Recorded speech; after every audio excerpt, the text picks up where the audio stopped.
పితా పుత్ర పవిత్రాత్మ నామున ఆమేన్. ప్రభు మీతో నుందురుగాక, మీ ఆత్మతోను ఉందురుగాక. పునీత లూకా గారు రాసిన సువిశేషమైన భాగము. ప్రభువా మీకు మహిమ కలుగునుగాక. లూకా శుభవార్త 9వ అధ్యాయము పవిత్ర వచనములు 28 నుంచి 35 వరకు. ఆ బోధనలు చేసిన పిదప దాదాపు 8 దినములకు పేతురు, యోహాను, యాకోబులను వెంటబెట్టుకొని ఆయన ప్రార్థన చేసుకున్నట్టుకై పర్వతము పైకి వెళ్ళెను. ఆయన ప్రార్థన చేసుకునిచుండగా యేసు ముఖరూపము మార్పు చెందెను. ఆయన వస్త్రములు తెల్లగా ప్రకాశించెను. అప్పుడు ఇరువురు మనుష్యులు ఆయనతో సంభాషించుచుండిరి. వారు మోషే, ఏలియా అనువారు. వారిద్దరూ మహిమతో కనిపించి యేసు యెరూషలేములో మరణింపవలసిన విషయముల గురించి ఆయనతో ముచ్చటించుచుండిరి. పేతురు అతని తోటివారును నిద్రమత్తులో ఉండిరి. వారు మేలుకొనినప్పుడు యేసు మహిమను ఆయన చెంతనున్న ఆ పురుషులిద్దరని చూచిరి. వారిద్దరూ ఆయన యొద్ద నుండి వెళ్ళిపోవచుండగా పేతురు, ప్రభు, మనం ఇచ్చట ఉండుట మంచిది. ఒకటి నీకు, ఒకటి మోషేకు, ఒకటి ఏలియాకు 3 పర్ణశాలను నిర్మింతును అని తాను పలుకున్నది తనకే తెలియక మాట్లాడుచుండెను. అతడు ఇట్లు పలుకుచుండగా ఒక మేఘము దిగి వచ్చి ఆ శిష్యులను ఆవరించెను. అప్పుడు వారు భయపడిరి. ఆ మేఘము నుండి ఒక వాణి, ఈయన నా కుమారుడు, నేను ఎన్నిక చేసుకునేవాడు, ఈయనను ఆలకింపుడు అని వినిపించెను. ఆ వాణి వినిపించిన పిమ్మట వారు యేసును మాత్రమే చూచిరి. శిష్యులు ఆ రోజులలో ఆ విషయములను ఎవరికిని చెప్పలేదు. ఇది జీవమిచ్చు ప్రభుని సువిశేషము. ప్రభువా మీకు స్తుతి కలుగునే గాక. క్రీస్తునాథునిచే అమితంగా ప్రేమించబడుతున్నటువంటి ప్రియ క్రైస్తవ సహోదరి సహోదరులారా, ఈ తపస్కాల 2వ ఆదివారపు వాక్య పరిచర్యకై మిమ్మల్ని అందరినీ ప్రేమతో ఆహ్వానిస్తున్నాను. ఈనాటి ప్రధాన అంశం ఏంటంటే క్రీస్తు ప్రభు యొక్క దివ్య రూపధారణ. దైవ ప్రజలారా, క్రీస్తు ప్రభు మహిమలో దివ్య రూపధారణ పొంది ఉన్నాడు. ఆయనను అనుసరిస్తున్న మనమందరము కూడా ఆయనతో పాటు ఈ యొక్క దివ్య రూపధారణ మహిమలో పాలు పంచుకోవటానికి ప్రయత్నం చేయాలి. అప్పుడే ప్రభు వలె మనము కూడా మారగలుగుతాం. అదేవిధంగా మనలో ఉన్నటువంటి ఆ దైవత్వాన్ని ఎరుగుపరచగలగం, తెలియజేయగలుగుతాం. కాబట్టి ప్రీతమ క్రైస్తవ సహోదరి సహోదరులారా, ఆ ఆశతో శ్రమలను అనుభవిస్తూ దివ్య రూప ధారణ చెందాలి, రూపాంతరము చెందాలి అనే ఆశతో శ్రమలను అనుభవిస్తూ మన విశ్వాసాన్ని బలపరుచుకోవాలి. ప్రీతమ క్రైస్తవ సహోదరి సహోదరులారా, అంత బాగుంటే అందరూ విశ్వాసలే, కానీ శ్రమల ద్వారానే మన విశ్వాసము బయలుపడుతుంది. శ్రమల ద్వారానే మన విశ్వాసము ఇతరులకి ఇరుగుపరచడం జరుగుతుంది. ఈనాటి మొదటి పట్టణాన్ని మనం ఒక్కసారి గమనించినట్లయితే అబ్రహాముతో దేవుడు చేసుకున్నటువంటి వాగ్దానాన్ని గురించి, అదేవిధంగా ఒడంబడిక గురించి మనం చూస్తున్నాం.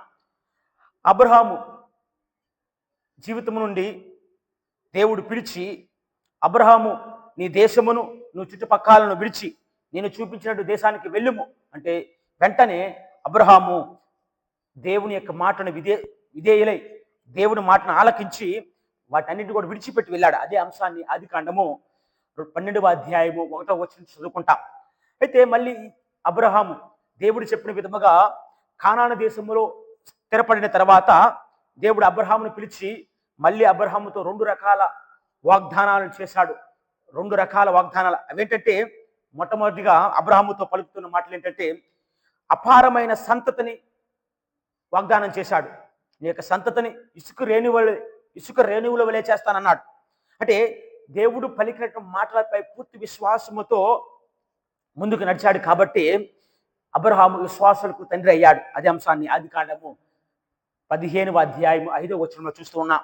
ఇంక 2వ అంశం ఏంటంటే, దేవుడు అబ్రహాముతో పలికిన మాటలు ఏంటంటే, తన పరివారముతో నివసిస్తున్నటువంటి ఆ నేలను, ఆ దేశాన్ని అబ్రహాము సొంతము చేస్తాడని. ఈ మాటలను కూడా అబ్రహాము విశ్వసించాడు. ఆదికాండము 15వ అధ్యాయము 17 వచనంలో ముఖ్యంగా ఈ యొక్క అంశాన్ని మనం చూస్తూ ఉన్నాం. అవును ప్రీతమ క్రైస్తవ సహోదరి సహోదరులారా, పూర్వకాలం ఆస్తులు పంచుకునే పద్ధతులు పాటించేవారు. అయితే ఈ ఆస్తులను పంచుకున్నటువంటి సమయంలో వారు ఏం చేసేవారంటే పశువులను బలిగా ఇచ్చేవారు. ఆ పశువులను బలిగా ఇచ్చినటువంటి ఆ పశువును తీసుకొచ్చి దాన్ని 2 భాగాలుగా చీల్చి ఆ మాంసపు కండల మధ్య ఈ 2 పక్షాల వాళ్ళు నడిచేవారు. అటు ఇటు దాటేవారట.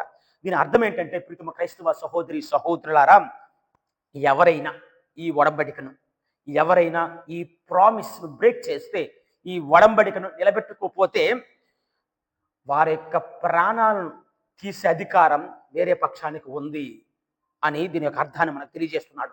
మరి ఇలాంటి ఒడంబడిక దేవునితో చేసుకున్న అబ్రహాము చివరి వరకు విధేయుడై జీవించాడు. చివరి వరకు నీతిమంతుడిగా జీవించాడు. మరి ఇదే అంశాన్ని మనం అందరం కూడా ఆది కాండంలో చూస్తున్నాం. కాబట్టి ప్రీతమ క్రైస్తవ సహోదరి సహోదరులారా, మనము కూడా జ్ఞానస్నానము ద్వారా క్రీస్తు భగవానుడితో ఒడంబడికను చేసుకుని ఉన్నాం. We made a covenant with him. కాబట్టి మనము చేసినటువంటి ఆ ఒడంబడిక అనుగుణంగా మనం అందరం కూడా జీవిస్తున్నామా? ఆ జీవించే విధానాన్ని బట్టి క్రీస్తు మహిమలో మనము కూడా పాల్గొని క్రీస్తు ప్రభు యొక్క నిత్యానందాన్ని పొందగలం. ఈనాటి సువిశేష పట్టణానికి వచ్చినట్లయితే క్రీస్తు ప్రభు తన 3 శిష్యులను తీసుకొని పర్వతము పైకి వెళ్ళారంట. పర్వతము పైకి ఎక్కటం అంటేనే దేవునితో అనుసంధానం, లేదా దేవునికి దగ్గరగా ఉండటం. Going up to the mountain అంటే పర్వతానికి ఎక్కటం అనేది దేవునికి దగ్గరగా ఉండటం, దేవుని యొక్క సాన్నిధ్యంలో ఉండటం, దేవుని యొక్క సన్నిధిలో మనమందరం ఉండటం అని బైబిల్ గ్రంథం మనందరం కూడా బోధిస్తూ ఉన్నది. అయితే దైవ ప్రజలారా, పర్వతం పైకి ఎక్కిన తర్వాత ప్రార్థన చేసుకుంటూ ఉండగా క్రీస్తు ప్రభు దివ్య రూపధారణ జరగడం మనం చూస్తున్నాం. అయితే అక్కడ పేతురు, యోహాను, యాకోబులు ఉన్నారు. వీళ్ళు ప్రార్థన చేస్తూ ఉండగా క్రీస్తు ప్రభు యొక్క ముఖం మారిపోయింది. ఆయన వస్త్రాలు తెల్లగా అయ్యాయని అంటున్నారు. మరి ఇదే సంఘటన నిర్గమాకాండంలో కూడా చూస్తున్నాం. 34వ అధ్యాయంలో మరి ముఖ్యంగా 29వ వచనంలో మోషే కూడా ఈ విధంగా దేవుని సన్నిధిలో ఉన్నప్పుడు ఆ మార్పులలో మోషే ముఖము మారిపోయింది. అదేవిధంగా తన యొక్క వస్త్రాలన్నీ కూడా ప్రకాశవంతంగా కనిపించాయి. అవును ప్రీతమ క్రైస్తవ సహోదరి సహోదరుల, ఈ అంశాన్ని నిర్గమాకాండంలో చూస్తూ ఉన్నాం.